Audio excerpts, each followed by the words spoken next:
brought to you by Nova शुद्ध घी। जब जब खाए दिल खुश हो जाए, सदियों का नोवा शुद्ध देसी घी, सपना स्वस्थ भारत का। I love घी। मसला पेश आता है जब ये कहा जाता है कि आपको ये जबरदस्ती गाना पड़ेगा, हम तब ये कहते हैं कि आप गाए, हम एहतराम देते हैं। नेशनल सॉन्ग है, हम उसका भी एहतराम करते हैं, उसमें दो राय नहीं है।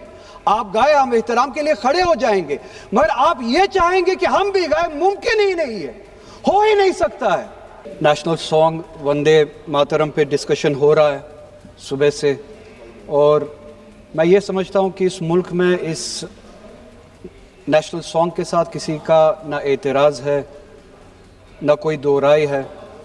एहतराम है हर किसी का इस सॉन्ग को लेके, मगर मसला सिर्फ तब पेश आता है जब जो तकरीरें सुबह से इस तरफ से हुई, बीजेपी की तरफ से और लाइक माइंडेड जो इनकी पार्टीज़ है, जब ये कहा गया कि हिंदुस्तान में रहना है तो वंदे मातरम गाना है। ये कहा गया कि आप तभी इस मुल्क के बाशिंदे हो जब आप ये गाना गाओगे। एतराज़ तब शुरू होता है। आप वंदे मातरम को नेशनल सॉन्ग मानते हैं, हम सब मानते हैं, आप गाते हैं, हम नहीं गा सकते हैं। इसकी एक वजह है, और उस वजह की आज़ादी हमें इस मुल्क के आईन ने ही दी है। कभी कभार कुछ मामलों में दो चीज़ों के दरमियान क्लैश होता है, एक नेशनल कॉन्सेप्ट और आपकी रिलीजियस फेथ, और ये यूनिवर्सल है, इटर्नल फैक्ट है, चाहे किसी भी मजहब से कोई भी वाबस्ता हो, मुसलमान हो, हिंदू हो, सिख हो, वो इटर्नल आइडेंटिटी अपने मजहबी अकीदों को मानता है, वो प्रायोरिटी अपने मजहबी अकीदों को देता है। मैं एक छोटी सी एग्जांपल दूंगा।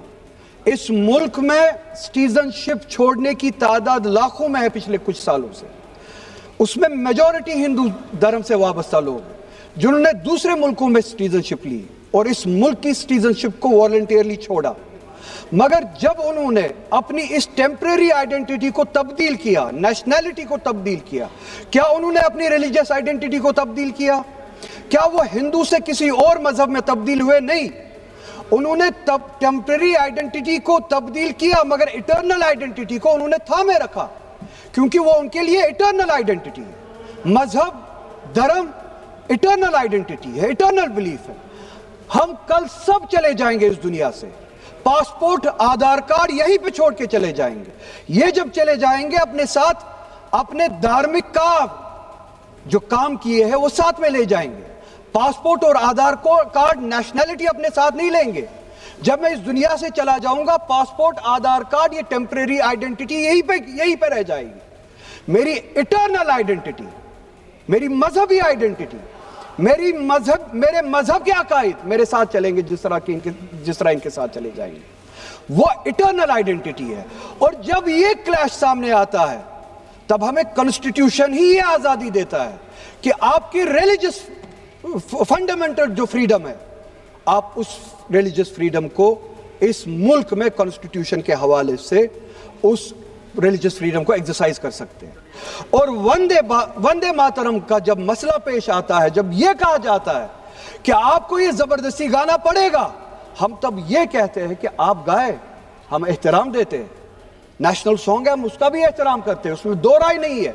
आप गाए, हम एहतराम के लिए खड़े हो जाएंगे, मगर आप यह चाहेंगे कि हम भी गाए, मुमकिन ही नहीं है, हो ही नहीं सकता है। आप चाहेंगे, अब सब्र करो। सुबह से इतने लोग बोलते आ रहे हैं प्लीज चेयर को एड्रेस करें आप, तो जवाब सुनने का भी मादा रखा करो। आप गाइए, आप बोलिए नेशनल सॉन्ग है, आप बोलिए नेशनल सॉन्ग है, कोई दो राय उसमें नहीं है, मगर हम पे थोपिए मत। कॉन्स्टिट्यूशन इस चीज की हमें आजादी देता है, और आप खुद कहते हैं कि वंदे मातरम गाने की ईजाद ही आजादी के लिए हुआ बेशक हो। आजादी किस चीज के लिए? आजादी इस चीज के लिए, हिंदू के हिंदू होने की आजादी, और इसी तरह से मुसलमान के मुसलमान होने की आजादी, सिख के सिख होने की आजादी, और वो आजादी आप मुझसे छीन नहीं सकते हैं। किसी भी नाम पे नहीं छीन सकते, किसी भी दबाव में नहीं छीन सकते, माननीय सदस्य। किसी भी सिख से उसके मजहब की आजादी नहीं छीन माननीय सकते, सदस्य। किसी भी हिंदू से उसकी मजहब की आजादी नहीं छीन सकते, और किसी भी मुसलमान से उसके मुसलमान होने की आजादी नहीं छीन सकते। कोई भी दबाव मुझे मजबूर नहीं कर सकता है। आप गाइए और हमें वो आजादी दे दीजिए। ये मजहबी आजादी मुझे आपसे दूर नहीं करता। वही मजहब जो मुझे ये कहता है कि लकुम दीनकुम वलिय दीन, आपके लिए आपका दीन, मेरे लिए मेरा दीन, जिसको कॉन्स्टिट्यूशन ने आजादी दी ये कह के कि फंडामेंटल राइट है रिलीजियस फ्रीडम। हमारा कॉन्स्टिट्यूशन हमारे कुरान की उसी आयत की तर्जुमानी करता है। 2 मिनट दे दीजिए मैडम। तर्जुमानी करता है माननीय कि सदस्य, आप प्लीज अपने चेयर को दीन पे एड्रेस चलिए, करिए। हमें अपने माननीय दीन पे सदस्य। अमल करने की आजादी दे दीजिए। आप ही की तरफ बात जबरदस्ती की है, बात किसी और चीज की नहीं है। और ये डिबेट 30 मुझे सेकंड पता है में ज्यादा अपनी वक्त बात नहीं कंप्लीट मिलेगा, कर बस लीजिए। 1 मिनट में मैं पूरा कर रहा हूं। और ये डिबेट सिर्फ और सिर्फ इसलिए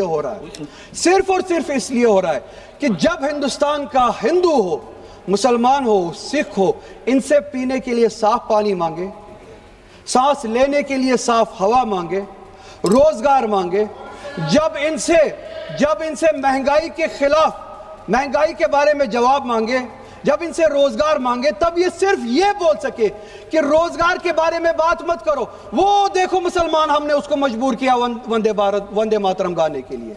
वो देखो मुसलमान, हमने उसकी मजहबी आजादी को खत्म किया। इस आड़ में, मुसलमान को दबाने की आड़ में आप अपनी नालायकी छुपाना चाहते हो और इस मुल्क में राज करना चाहते हो, उसकी कुर्बानी बनाना चाहते हो मुसलमान को। और मुसलमान इस बेगैरती का कुर्बान कभी होगा नहीं। हमने इस मुल्क की आजादी के लिए भी खून दिया है और इस मुल्क में आजादी को बचाने के लिए भी अगर खून देना पड़े हम देंगे। हमने उनके साथ भी लड़ा है, आप जैसों के साथ अगर 1000 साल तक भी लड़ना पड़े हम लड़ेंगे, उसी गैरत से लड़ेंगे, उसी जज्बे